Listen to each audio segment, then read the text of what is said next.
Hello, welcome to Ken Studies. हम जो भी सी ए पी एफ एशी है उसमें से जो डिफरेंट सेकंड पेपर के हमने बहुत सारे चीज़ आपको डिस्कस किया हुआ है।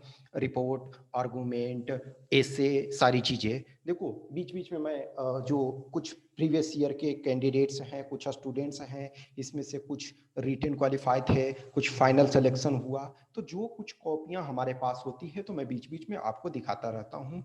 तो अभी आपको जो है वो 2 दिन पहले परसों आपको जो है एक सेम स्टूडेंट का हमने ऐसे एक दिखाया था। उस ऐसे में वो ऐसे में था क्या कि social media should be regulated for personal involve in internal security. उसी कैंडिडेट का जो रिटन क्वालिफाई है, अनफॉर्चुनेटली वो फाइनल राउंड में सिलेक्शन नहीं हो पाया। तो हम इसमें आज देखेंगे एक report writing unemployment problem in India. तो अनएम्प्लॉयमेंट प्रॉब्लम जो है इस समय खास करके कोविड-19 के ड्यूरेशन में जो बहुत और ज़्यादा बढ़ गया है। अभी जैसे देखा जाए तो शायद राजस्थान जो फर्स्ट रैंक पे था अनएम्प्लॉयमेंट के सिचुएशन में, बिहार अभी जो पोल वाउंड वोटिंग हो रहा है बिहार में, तो बिहार में सेकेंड लार्जेस्ट जो है अनएम्प्लॉयमेंट का प्रॉब्लम है। इनफैक्ट इंडस्ट्रीज बंद हैं, कहीं ना कहीं सिचुएशंस बहुत बुरी चल रही है। तो नो डाउट ये जो ऐसे है, ये जो रिपोर्ट है ये पुराना है, नो इशू। लेकिन कुछ चीज़ें जो स्टूडेंट ने लिखा है जो ये इसका अच्छा है, हैंड राइटिंग वगैरह हमने आपको ऑलरेडी दिखाया, तो वो आपको यहाँ दिखा रहा हूँ। ठीक है, तो ये आपका जो है अनएम्प्लॉयमेंट प्रॉब्लम इन इंडिया। तो इसमें देखो, the NSSO has reported that out of 100 college graduates who pass the engineering college in India, only 1/3 are able to get a suitable employment. The remaining 2/3 either remain underemployed or unemployed. It has also said that the condition is not different in the other sectors of education. तो देखो ये start एक तरह से कहीं ना कहीं, देखो ये एनएसएसओ नहीं, ये एक तरह से देखो यही चीजें होती है। जब आप कुछ चीजों को लिखते हो तो थोड़ा थोड़ा सा, ये नास्कॉम का रिपोर्ट है,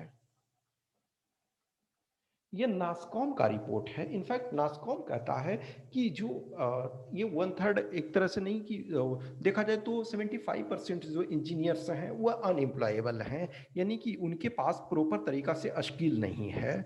तो इस चीज से स्टार्ट किया तो नो डाउट, लेकिन कहीं ना कहीं आपको एनएसएसओ के जगह यहाँ जो था वो आपको नास्कॉम प्रॉपर तरीका से लिखना चाहिए था, तो वो ज्यादा आपका सही, क्योंकि एक्चुअल में नास्कॉम ही था। तो इस चीज को एक पॉइंट ऑफ व्यू से ये दूसरा फिर समझाने का ये कोशिश किया।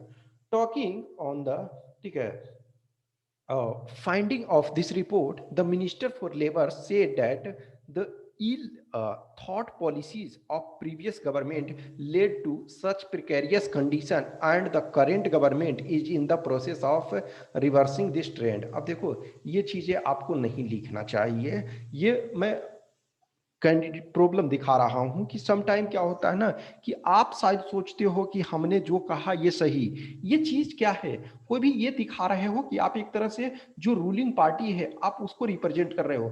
हाउएवर आपका इंटेंशन ऐसा नहीं हो सकता है। मैं मानता हूं कि कैंडिडेट ने इस चीज को नहीं सोचा होगा, उनका इंटेंशन जो है वो नहीं रहा होगा। लेकिन भले ही आपका इंटेंशन ना रहा हो, लेकिन आपने जो कुछ लिखा है, इंटरव्यूअर जो एग्जामिनर है, एग्जामिनर आपको पर्सनली नहीं जानता है, वो आपके राइटिंग्स के आधार पर ही आपको जज करेगा कि आपने किस ढंग से लिखा है। यदि आपने कुछ भी चीजों को लिखा है तो एटलीस्ट उसके बारे में सोचो कि अब ये एक तरह से ये बोल रहे हो कि मिनिस्टर ऑफ लेबर ने कहा कि ये जो सिचुएशन है वो प्रीवियस गवर्नमेंट के कारण है, उसके अब आप इस चीज को ठीक कर रहे हो, इसका मतलब है जो आपको लगता है कि प्रॉब्लम जो अनएम्प्लॉयमेंट का प्रॉब्लम जो है वो उनका देन है, आप सिर्फ उसको ठीक करने के ये स्थिति में हो। नहीं, आप डेटा देख लो। इनफैक्ट अभी का जो जैसे ये पहले लिखा गया था, इस समय जो सिचुएशन है तो बहुत बुरी है, और इनफैक्ट इंडिया की ही नहीं, बहुत ऐसे जगह, अब जस्ट इमेजिन करो उस अनुसार देखा जाए तो पॉल बाउंड बिहार जो स्टेट है वो एक तरह से क्या है कि वहाँ रूलिंग जो एनडीए है, बीच में कुछ दिन को लिए छोड़ दिया जाए तो एनडीए ही रूल कर रही है 2005 से।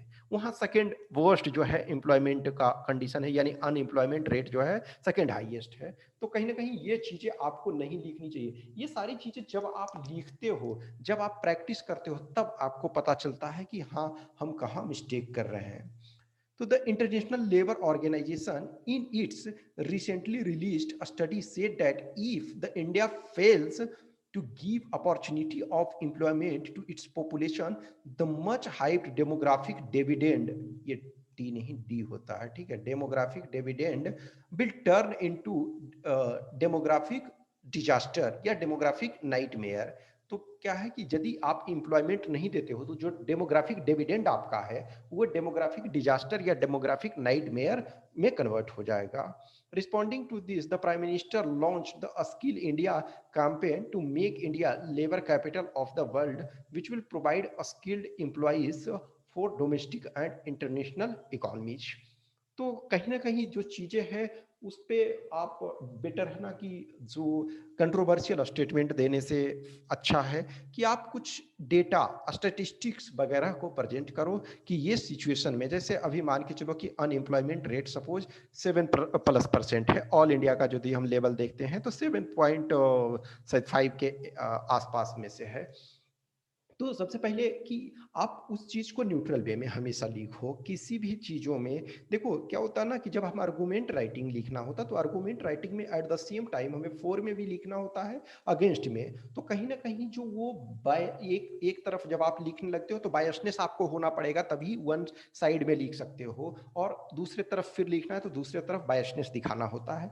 लेकिन खास करके बायसनेस में इन द सेंस कि वो नहीं कि आपका पॉलिटिकली कंट्रोवर्शियल स्टेटमेंट टाइप का नहीं आपको प्रेजेंट करना है। तो इस बंदे ने उस चीज को किया तो कहीं ना कहीं ये आपका निगेटिव इम्पैक्ट आता है। तो एवरी टाइम आप देखो कि everything has its own importance, कि हर चीज यदि आपसे क्वेश्चन आपको दिया जाता है तो कहीं ना कहीं उस चीज को प्रॉपर तरीका से एनालाइज करो, उन चीजों को देखो समझो कि कोई ऐसा ना हो कि ये चीजें लगे कि बायसनेस दिखा रहा है।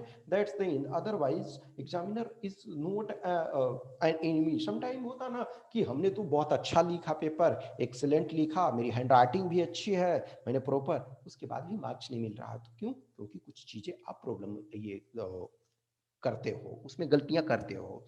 और तो यही चीजें हैं कि आप इस चीज को देखो समझो, देखो इसकी हैंडराइटिंग अच्छी है और सारे के सारे वर्ड्स जो हैं वो रीडेबल हैं। देखो जो भी है आप लिखने के प्रैक्टिस करो। अब आपके पास 50 दिन बच रहे हैं, तो 50 दिन से भी कम है, तो जो भी है आप लिखने की प्रैक्टिस करो, ठीक है। और टेस्ट वगैरह लिखो, आपके इंस्टीट्यूट पे जाकर टेस्ट लिखो या कहीं का भी टेस्ट लिखो, ऐसा नहीं है हमारा ही लिखो, लेकिन at the end of the day practice करो ताकि आपको पता चले कि हाँ हम कहाँ मिस्टेक्स कर रहे हैं। तो कुछ भी क्वेश्चंस क्यूरी है तो कमेंट बॉक्स में डालो या हमें इन नंबर पे, व्हाट्सएप नंबर पे, इस पे या टेलीग्राम नंबर पे संपर्क कर सकते हो। Okay, thanks for watching this.